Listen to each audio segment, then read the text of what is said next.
The Boston Strangler. The streets of Boston were quiet. As the night fell over the city, a lone figure made his way through the dark alleys, searching for his next victim. Albert DeSalvo, the infamous Boston Strangler, had been stalking the city for months, preying on women who were alone at night. He spotted his latest target, a young woman walking home from work. DeSalvo followed her silently, his heart racing with excitement. As they reached a secluded alley, he made his move, pouncing on her from behind and wrapping his hands around her throat. The woman struggled, but DeSalvo was strong, his grip unyielding. He felt her life slip away as he squeezed harder and harder, reveling in the power he held over her. When she was finally still, he left her lying in the alley and slipped away into the night.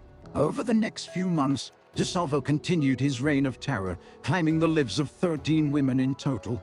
The city was gripped by fear, with people locking themselves inside their homes at night and avoiding the streets at all costs. But the police were hot on DeSalvo's trail, piecing together clues and following leads, and eventually they caught up with him, arresting him for the murders. In custody, DeSalvo confessed to his crimes, recounting the horrific details of each murder in graphic detail. He reveled in the attention, relishing in the notoriety that came with being the Boston Strangler. But as the trial approached, DeSalvo's behavior began to change. He became increasingly erratic, lashing out at his guards and claiming that he was being tormented by demons. His cell was filled with strange votive candles and messages written in lipstick, similar to the calling cards he had left at his crime scenes. And then one night, he was found dead in his cell, his body covered in bruises and cuts. The official cause of death was listed as suicide, but many suspected that he had been killed by someone seeking revenge for his crimes. Years later, the people of Boston still remember the terror that gripped their city during the reign of the Boston Strangler. And even now, as they walk the dark streets at night, they can't help but feel a chill run down their spine, wondering if the Strangler's ghost still lingers, waiting to claim his next victim. The BTK Killer. Dennis Rader, also known as the BTK Killer, was a calculating and sadistic murderer who terrorized the Wichita, Kansas area for over 3 decades. He was known for his meticulous planning and his ability to blend in with his community, often appearing as a mild-mannered family man who worked as a city employee. Rader's crimes were some of the most gruesome in American criminal history. He often used a variety of methods to abduct, torture, and kill his victims, and took trophies from his murders as souvenirs. His killings included men, women, and children, and spanned from 1974 to 1991, leaving the community in constant fear and confusion. One of Rader's most notorious murders was that of the Otero family. Rader entered their home and bound all 4 family members. He proceeded to strangle Joseph Otero, the 9-year-old daughter, while the rest of the family was forced to watch. He then killed the rest of the family, leaving their bodies in grotesque poses around the home. Rader continued his reign of terror, evading capture for many years, and sending taunting letters to the media and authorities, detailing his murders and bragging about his ability to elude capture. In one letter, he described a plan to kill again, and suggested that his next victim would be someone in the public eye, creating widespread panic and fear.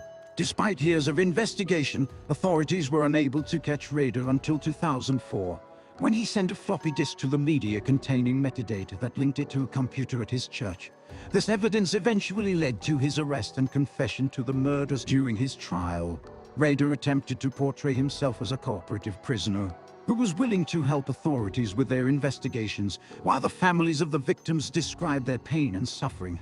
However, the judge presiding over the case was not convinced, and Rader was ultimately sentenced to 10 consecutive life sentences without the possibility of parole. The impact of Rader's crimes on the community was profound and lasting. For years, people in the Wichita area were afraid to be alone, and many families installed alarm systems and other security measures to protect themselves. The case of the BTK Killer remains one of the most chilling and disturbing examples of serial murder in American history, and serves as a reminder of the evil that can lurk behind even the most seemingly normal and unassuming facades. The Chicago Ripper Crew. In the early 1980s, the city of Chicago was gripped by a wave of terror. A group of 4 men had formed a satanic cult, and they were on a killing spree, targeting women and leaving a trail of blood and horror in their wake. The men were known as the Chicago Ripper Crew, and they had a reputation for extreme violence and depravity. They would kidnap women, rape them, and then murder them in the most brutal ways imaginable, and they didn't stop at just one victim. They continued to kill, leaving a trail of devastation in their wake. The police were baffled by the case. The murders were all seemingly random, and there was no clear motive for the killings. The only thing that linked the victims was their gender. They were all women. As the killings continued, the city of Chicago descended into panic. Women were afraid to go out at night, and parents kept their children close at all times. The Ripper crew seemed to be everywhere and nowhere, striking at random and leaving the police powerless to stop them. But there was one woman who wasn't afraid. Her name was Mary, and she was a detective with the Chicago Police Department. Mary had been on the case since the beginning, and she was determined to bring the Ripper crew to justice. Mary was a tough woman, with years of experience on the force.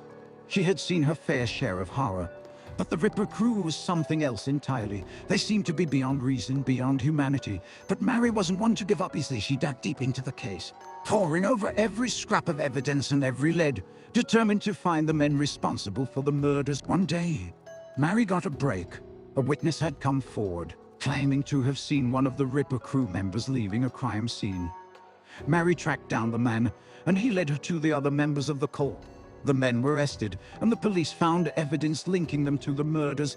They had kept souvenirs from their victims, pieces of clothing, jewelry, even body parts. The extent of their depravity was almost beyond comprehension. The men were brought to trial, and they were found guilty of multiple counts of murder. They were sentenced to life in prison, but even behind bars, they continued to haunt the city of Chicago. Their names became synonymous with horror and depravity, a reminder that evil can take many forms.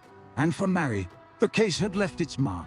She had seen the worst that humanity had to offer, and it had changed her forever. She couldn't help but wonder what other horrors lay hidden in the shadows, waiting to be uncovered.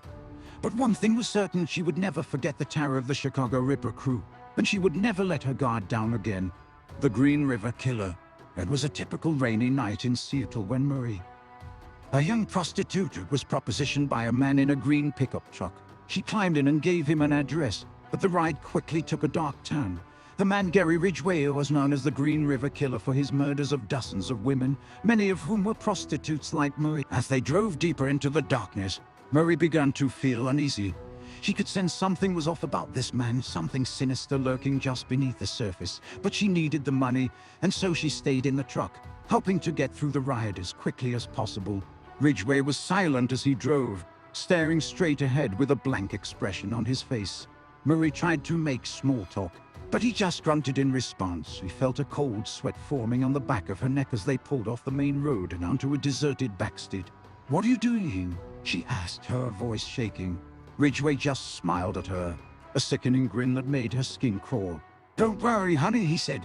"I'm just taking a shortcut." As they drove deeper into the darkness, Marie could feel her heart pounding in her chest. She knew that something terrible was about to happen, but she didn't know how to stop it. Suddenly, Ridgway pulled over to the side of the road and turned off the engine. Marie tried to open the door, but it was locked. She pounded on the window, screaming for help. But no one came. Ridgway just sat there, watching her with cold, dead eyes. Suddenly, he lunged towards her, his hands wrapping around her throat. Marie fought back with all her strength, clawing at his face and kicking him with her legs. But he was too strong, too determined. She could feel the life slipping away from her as he squeezed harder and harder. Just as she was about to pass out, she heard a sound coming from outside the truck. It was a low, guttural groaning sound like an animal in pain. Ridgway turned towards the window, his grip loosening on her throat. "What the hell is that?" he muttered. Marie used the opportunity to break free, clawing her way out of the truck and running as fast as she could towards the sound. She could see a figure emerging from the darkness, its eyes glowing like embers in the night. It was a massive wolf-like creature with razor-sharp teeth and claws as long as knives. As Ridgway climbed out of the truck, the creature charged towards him, knocking him to the ground. Marie watched in horror as the creature ripped into him, tearing him apart with brutal efficiency. She knew that she should run, that she should get as far away from this place as possible, but she couldn't tear her eyes away from the carnage. As the creature turned towards her, Marie knew that she was going to die. But then something unexpected happened. The creature's eyes softened, and it stepped back, as if it had suddenly recognized her. Marie, it growled, its voice deep and gravelly. "Come with me." Without thinking, Marie followed the creature into the darkness. She didn't know where they were going or what was going to happen next, but she knew that she was safe for now, and that was enough. The Hillside Stranglers. In the late 1970s, the hills of Los Angeles were a place of terror. A pair of serial killers known as the Hillside Stranglers were on the loose, preying on young women and leaving their bodies to rot on the hillsides of the city. The killers were Angelo Buono and Kenneth Bianchi, two cousins with a history of violent behavior. They would cruise the streets of Los Angeles, looking for vulnerable women to abduct and murder. Their methods were brutal. They would kidnap their victims, often by pretending to be police officers, and take them to their home, where they would rape and torture them before finally strangling them to death. And they didn't stop at just one victim. They continued to kill, leaving a trail of bodies in their wake. The police were stumped by the case. The murders seemed to have no pattern, and there was no clear motive for the killings. But they knew they had to act fast before the killers struck again. One officer, Detective Johnson, was determined to catch the killers. He pored over every scrap of evidence, every witness statement, determined to find a break in the case.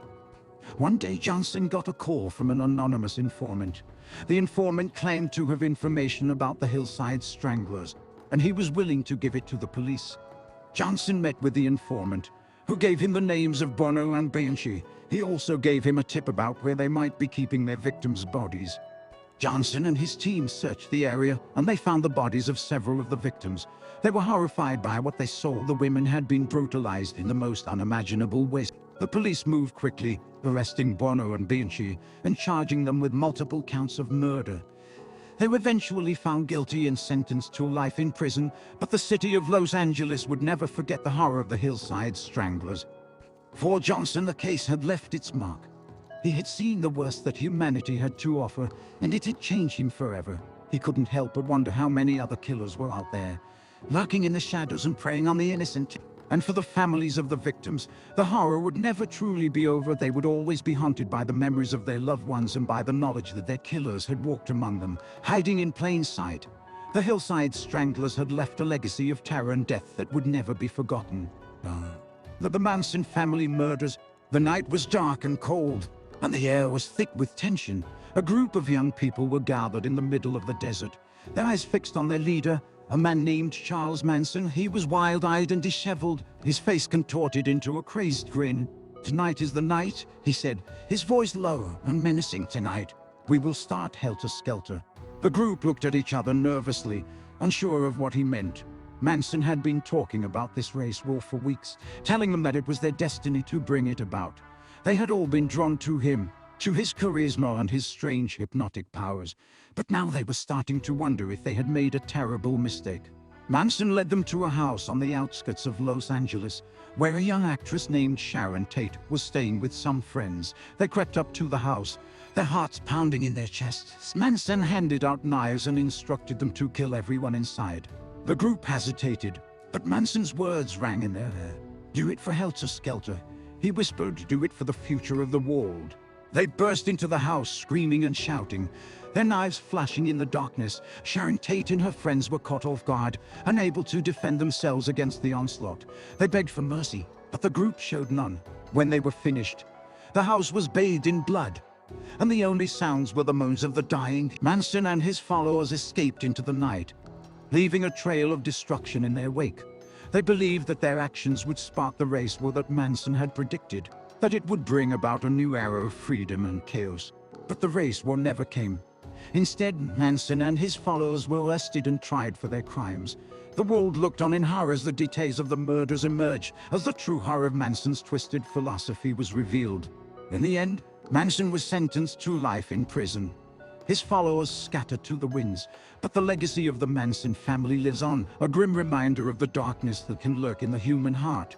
And every time someone looks up at the stars on a clear night, they can't help but wonder what horrors might be lurking just beyond the edge of the world. The Moors murders. In the rolling hills of the Moors, a sense of unease hangs heavy in the air. The silence is broken only by the distant howl of the wind and the occasional bleating of a lost sheep. It's a desolate, lonely place where danger lurks in the shadows.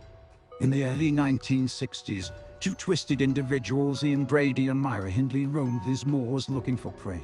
They were hunters, searching for vulnerable children to satisfy their sick desires. They lured their victims with promises of sweets and treats, only to trap them in their web of horror.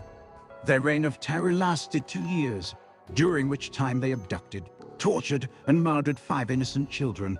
The moors echoed with the screams of their victims, who begged for mercy that never came. Brady and Hindley were calculating and cruel, taking pleasure in the suffering they inflicted on others. Their gruesome crimes shocked the nation, and the horror of what they had done still resonates today. The families of the victims are left with a never-ending ache, a hole in their hearts that can never be filled. The moors are now haunted by their ghosts, and those who dare to venture into their midst do so at their peril. The moors are a place of darkness, where evil still lurks. The wind whispers secrets of the past, and the shadows dance with malevolent intent. Even now, decades later, the moors hold an eerie power over the people who live nearby. Some say that on quiet nights, you can still hear the cries of the children trapped forever in their nightmare. The moors' murders remain one of the most heinous crimes in British history. Brady and Hindley's depravity shocked the world, and the horror of what they did will never be forgotten. The moors themselves seem to bear witness to their crimes, with the bleak landscape serving as a constant reminder of the darkness that lurks within the human heart. Perhaps the moors will always be haunted by the ghosts of those innocent children, a grim testament to the evil that can exist in even the most beautiful of places. And perhaps the moors' murders will continue to serve as a warning to us all, a reminder to be vigilant against the predators who walk among us waiting for their next victim. The Night Stalker. It was the summer of 1985 in Los Angeles, and the residents were on high alert. Reports of break-ins and brutal assaults had become increasingly frequent, and a palpable sense of fear had descended upon the city. The police had little to go on other than a few blurry eyewitness accounts and a series of satanic symbols left at the crime scenes. One night, my young mother of 2 found herself alone in her home while her husband was away on a business trip. She had heard the rumors about the Night Stalker, but had convinced herself that it was just media hype. As she lay in bed, listening to the distant sound of sirens, she felt a chill run down her spine. Suddenly, she heard a sound coming from downstairs. It sounded like someone was trying to open the front door. She tried to ignore it, telling herself it was just the wind. But the sound persisted. Slowly, she got out of bed and made her way to the top of the stairs, trying to peer down into the darkness. There was nothing there, but the feeling of being watched was overwhelming. She turned around to go back to her bedroom when she saw him. Richard Ramirez stood at the bottom of the stairs, grinning at her with a malevolent glee.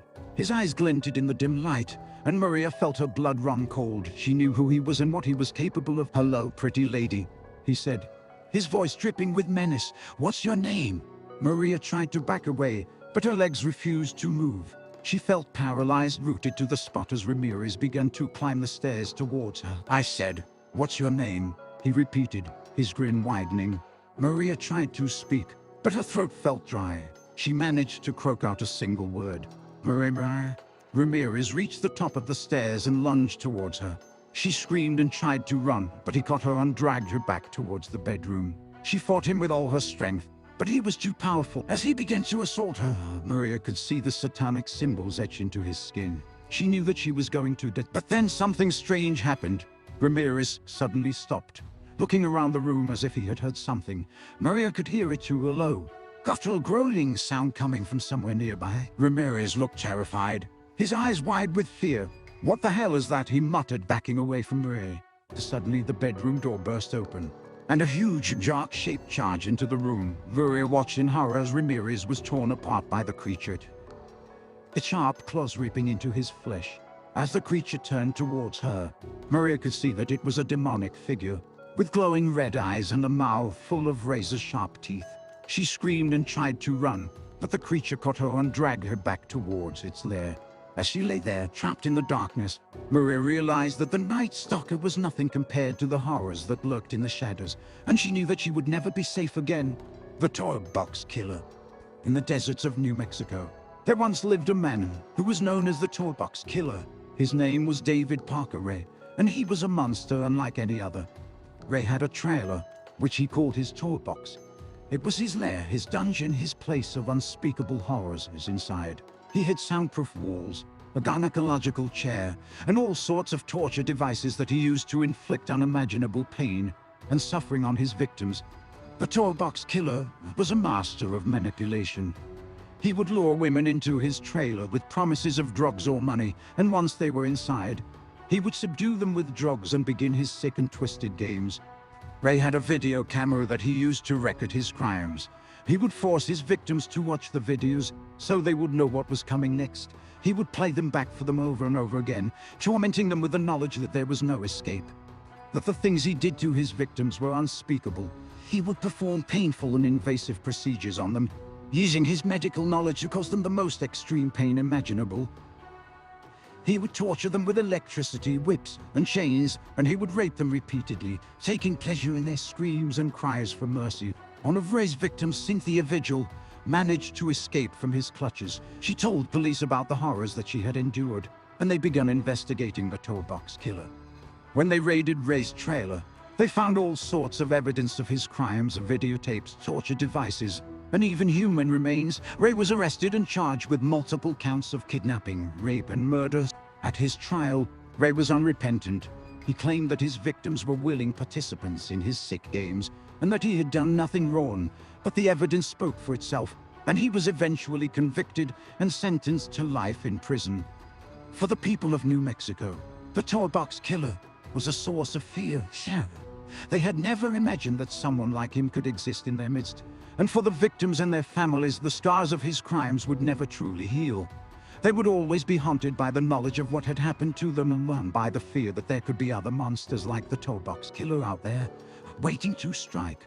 The Zodiac Killer. In the late 1960s and early 1970s, a shadowy figure terrorized the San Francisco Bay Area. Known only as the Zodiac Killer, he struck fear into the hearts of residents, killing at least 5 people and sending taunting letters to the police and local media. The Zodiac's crimes were brutal and senseless. He targeted couples in secluded areas, using a variety of weapons to attack them. He seemed to enjoy the hunt, taunting the police with cryptic messages and ciphers, as if daring them to catch him. Despite the best efforts of law enforcement, the Zodiac Killer remained at large. His identity remains a mystery to this day, and the case has become one of the most notorious unsolved mysteries in American history. But for the people of the Bay Area, the terror of the Zodiac's crimes remains all too real. Even decades later, the mere mention of his name can send shivers down the spine. One of those who was affected by the Zodiac's crimes was a young woman named Sarah. She had grown up in the Bay Area and had heard about the Zodiac Killer from an early age. But it wasn't until she was in college that the reality of the situation truly hit home. It was a warm summer night, and Sarah was out with her boyfriend Mike. They had driven out to a secluded spot in the hills, hoping for some privacy, but as they sat in the car, they heard a rustling outside.